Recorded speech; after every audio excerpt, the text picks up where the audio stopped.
Hi all and welcome back. So on today's shorter session, we will be playing with certain explorations revolving around four different ideas or movement patterns.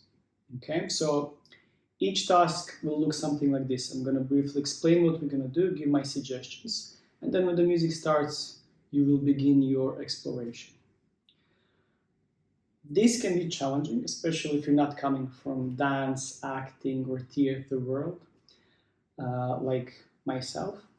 But I find it very useful to play with this, to play with these sensations and discovering or rediscovering certain movements, certain sensations. Because quite often, I think, in this day and age of fitness, we're sort of stuck in increase the range of motion, and there's absolutely nothing wrong with that, or get stronger, get certain skill.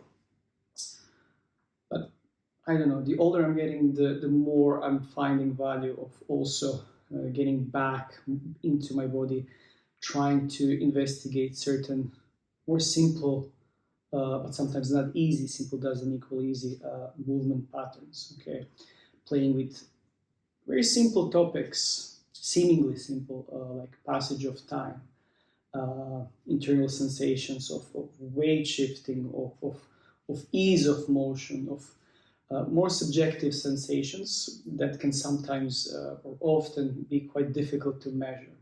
Okay, so I would really encourage you to embrace any feeling of perhaps even frustration and really be kind to yourself, be curious, and when you get overwhelmed, if you get overwhelmed, always come to a stop, lie down on the floor, breathe for a minute, gently reset, and then you can begin again. So it can be really nice. It can be a really nice test of your imagination and visualization, and how can you interpret certain images or tasks or ideas, commands, in order to explore certain movements, to change the quality of motion, to change the intention of motion.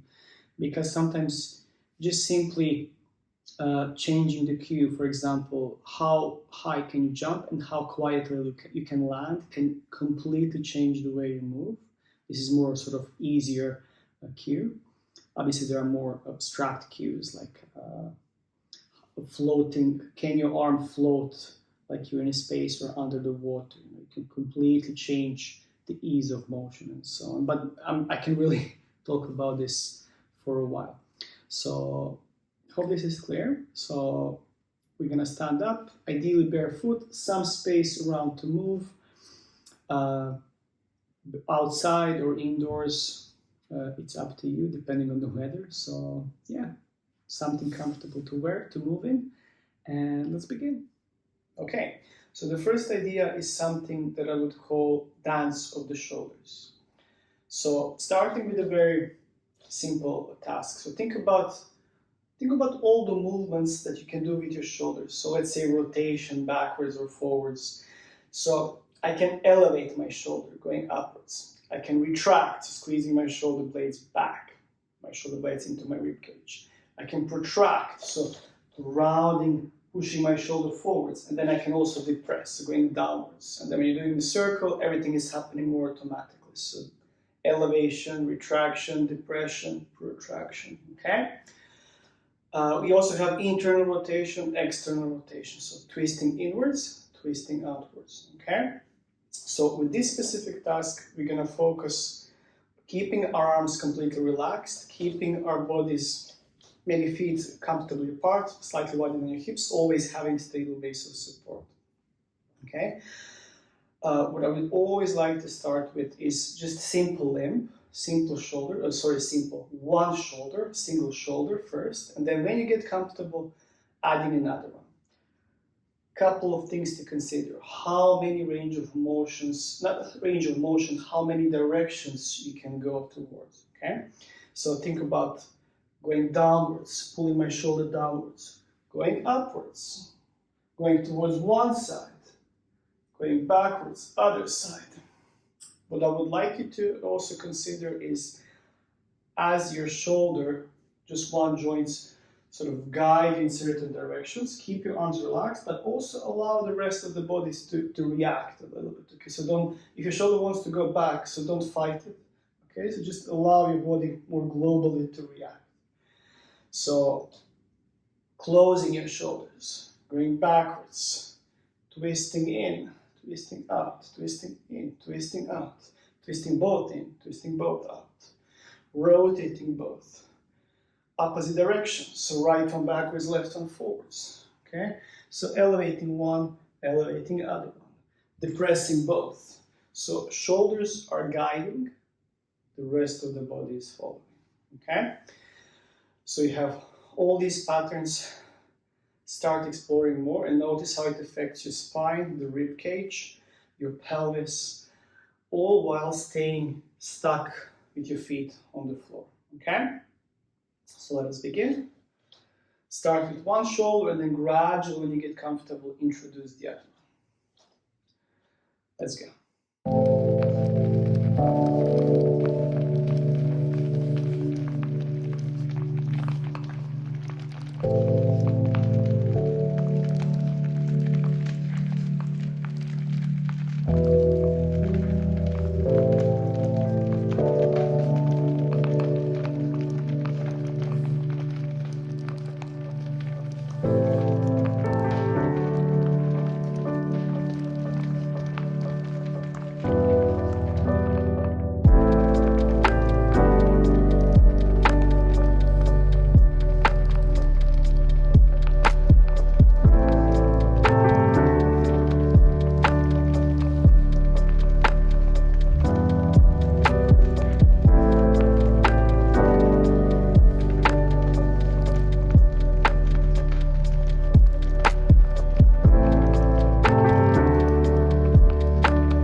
Okay, so the next idea is relatively connected to the previous idea, as we're going to still focus on the upper body and limbs, or arms.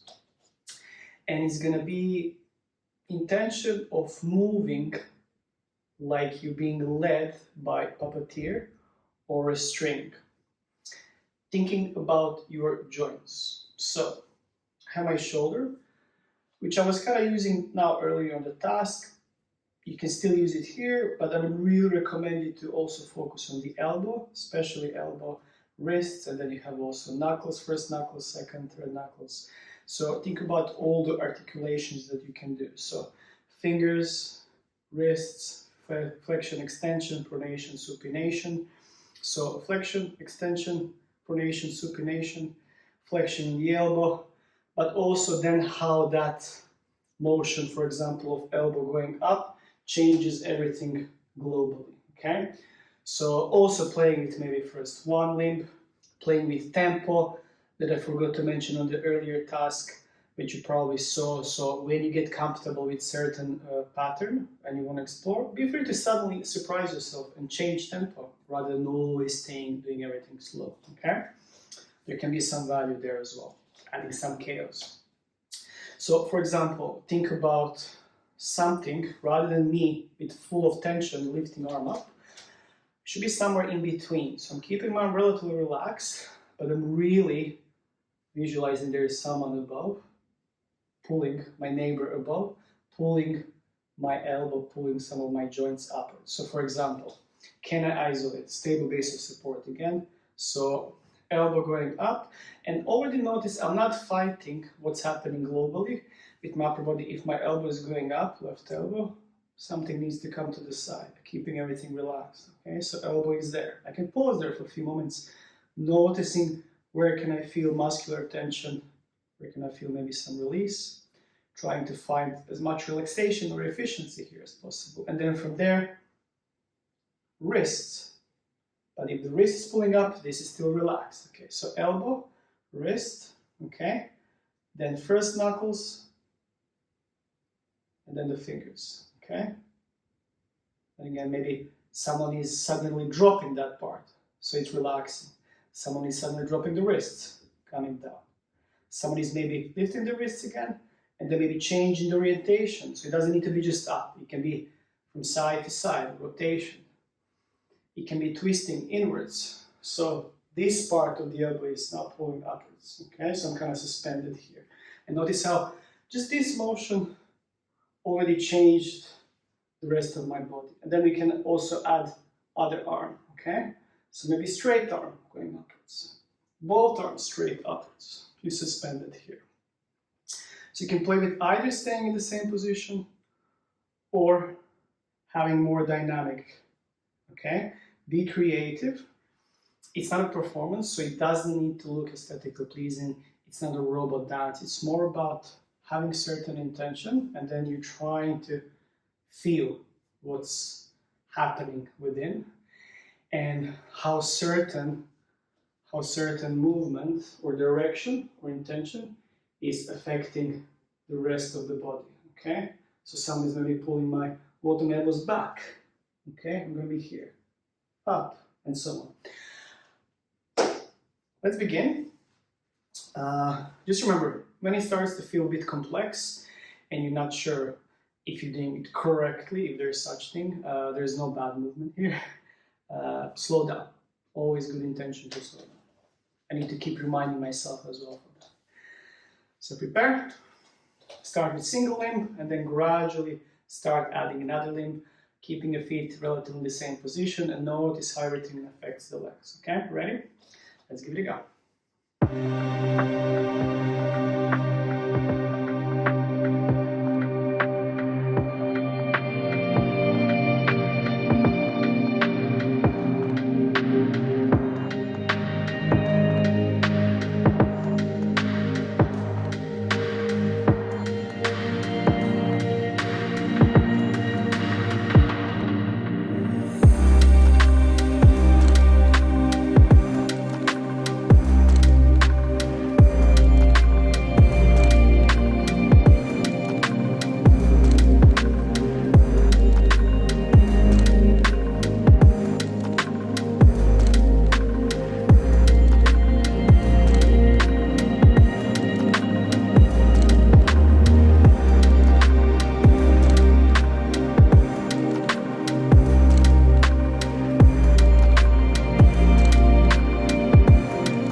So this brings us to our next task, which is going to be focused more on the lower body.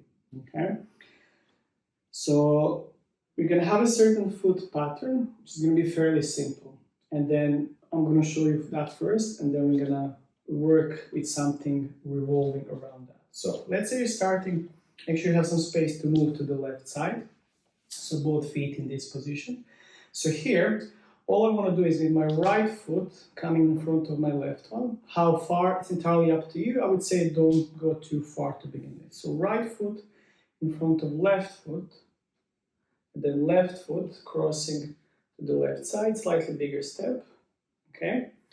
Right foot behind your left foot, and then left foot coming back to first position. Okay. And then again, if I'm going the other side, left foot behind my right one, sorry, in front right one to the right side, left one behind the right, and then back to the middle. So one more time. So we're going to the left side, so right foot in front, left one to the side in the same line, right one behind the left one on the side. One more time, left one in front, right one to the side, left one behind, and the last one here. Okay, so that's the pattern that you're going to keep moving. What we're going to add here is perception and playing with the time, passage of time. So quite often included on a daily basis, especially if you walk a lot, or maybe you don't walk a lot, you should, although I don't like that term should, it will be beneficial.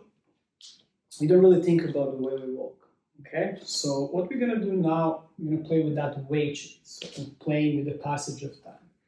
So we're going to try to really slow down each step. So even from here, from standing, before I go with my right foot in front of my left one, first of all, if it's happening very slowly and mindfully, I'm being aware of my breath, my midsection, my torso, I'm weight shifting, pouring the weight to the left foot. Then I'm gradually peeling off the floor my right foot, transitioning for this single leg balance forward. So either heel and then top of the foot, or toes, top of the foot, and then heel, entirely up to you. And then I'm weight shifting towards that side.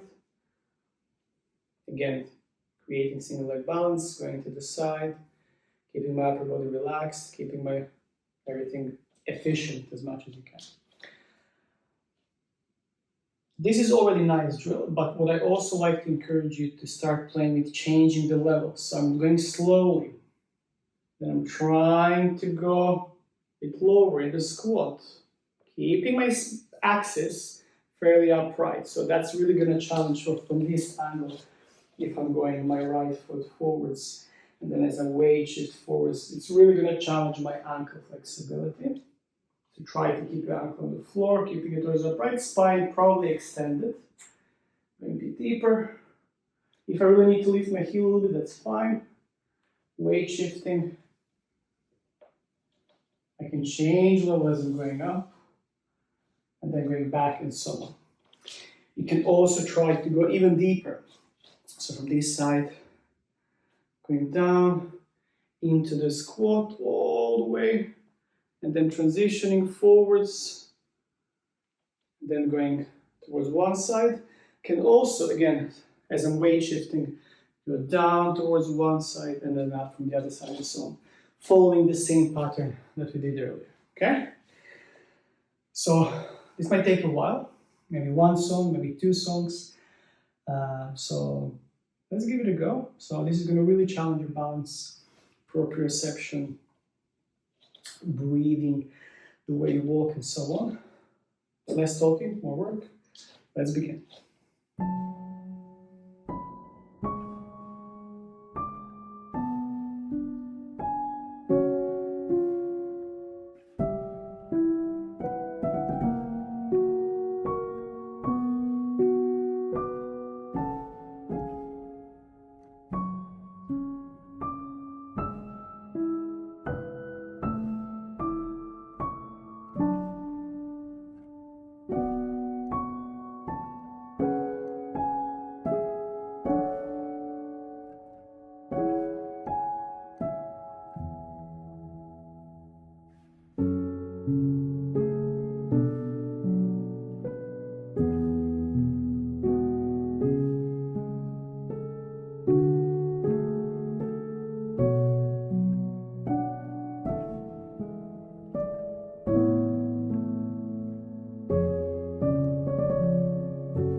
Nice. Let us move on. Okay, so the last idea that we're going to play with today is probably the most straightforward one, and it resembles a ab crunch or ab curl. I don't know what's the exact name in English. So we're going to work on spinal flexion, something that for some reason, because of my physio background, back in the day when I wasn't open-minded, because of the media, social media conditioning and fitness conditioning, you tend to avoid, oh, it's going to hurt your back. No, it's not. There is no back movement, especially in different contexts. So you're going to play with that. So, but having the approach of being very slow and deliberate with the movements, okay? And it also, depending on your range of motion, depending on your strength, everyone's movement here is going to look different. Couple of key points. Rather than just me from here going up and down like this, I really want to focus on that spinal segmentation and closing on certain bringing awareness into your side, bringing your awareness into your front and your spine as you roll. So having the ability to roll. If you really struggle to lift here, you can always hook your leg onto something, onto weights or underneath the sofa or something. What I would also recommend is going slightly wider with your knees. Open your knees a little bit more and go wider with your feet just to have a stable base of support. So the way I was kind of visualizing this was to initiate the motion with your arms, looking where you want to go, and then gradually lifting up. So for example, from here, I'm trying to lift up, tuck my chin to the chest, arms are straight for counterbalance, but then as I go up, I slowly curl all the way up as much as I can, and then I can go back, maybe slightly more from the left side as I extend my arms. Then again, going back up, maybe slightly more from the right side. Being as slow as you can, coming closer towards my leg, maybe reversing from the same side as well. Being as slow as you can, not helping yourself with your arms.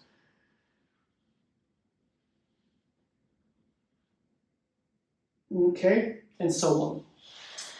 So you can think of it as nonlinear ab work, or your midsection work. In the absence of better word, core work. Although core is more complex, as we know. So yeah, as simple as this. Make your life easier by hooking your legs onto something, or really try to challenge your feet staying on the floor as you go from one side, other side, or simply up and down.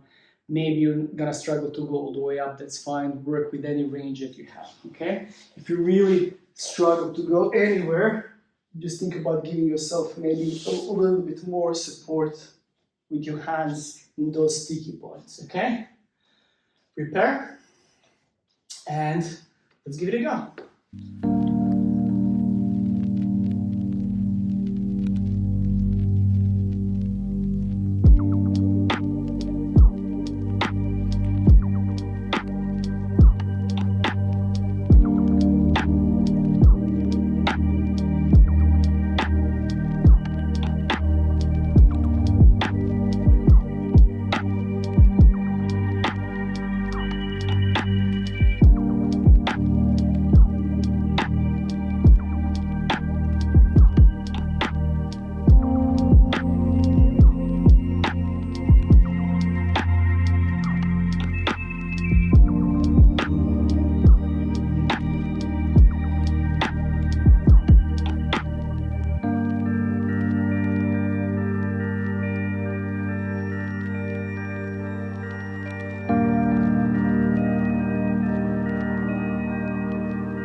Nice.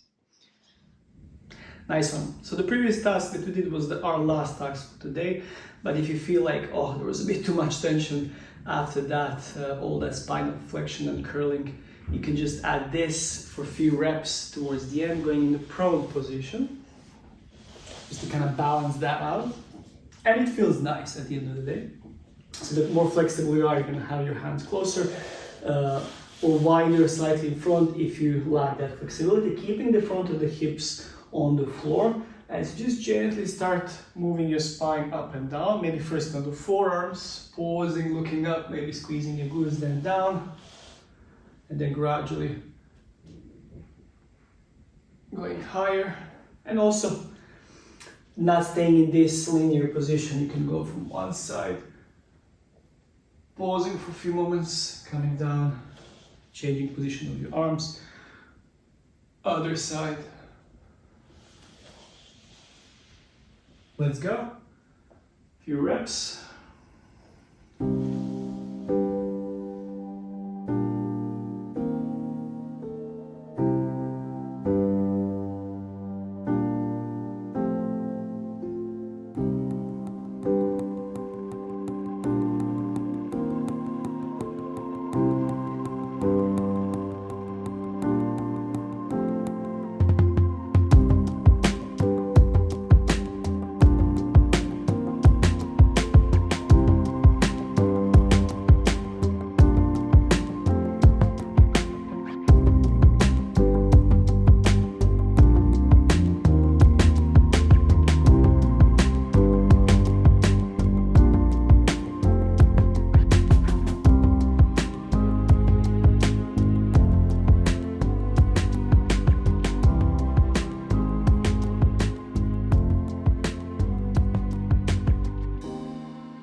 That's gonna be it. And just like that, we came to the end of this session. I really enjoyed this one. I kind of felt the need to change things a little bit, to be a bit more vulnerable, to kind of shaken my practice and what I teach as well. As you know, teaching so many classes, clients, in workshops, it can become a bit overwhelming, and quite often it can become, even though although you love what you do, you can start feeling just kind of stuck in this routine. And sometimes you really need to change and have a soft reset of sorts. So going back into the body and sharing some stuff that's a bit more soft, not necessarily always softer as we saw today, but almost going back to basic, going back to roots with certain patterns, and then adding on top of that some more abstract ideas can really help. Although I do need to be, I need to say I need to be in the right mindset for that. So today, definitely, I felt, okay, today is the day. Yesterday, for example, I woke up, weather was horrible in London. I really had the need to go in the climbing gym, do some heavy climbing, some heavy strength work, create some tension, and it really felt good. Today, I woke up, I immediately noticed, my body really wants to be a bit more explorative, finding a little bit more ways to wiggle around. So yeah, expect to see more of this, which doesn't necessarily mean I'm not gonna share more like strength stuff, more straightforward stuff. I think there's a time and place for everything, and this is, I think, what's beauty in this type of sort of mixed movement world is where you can really acknowledging certain backgrounds of certain movements really kind of connect into your own unique practice, borrowing some stuff that can help you feel better without worrying about too much about performance and being judged by others and so on. So as you can probably see, I can really talk about this for a while. So yeah, hope you enjoyed the session. As always, please subscribe, like, comment, share, add any feedback, share any feedback. I would really appreciate that. So yeah, thank you so much and see you soon.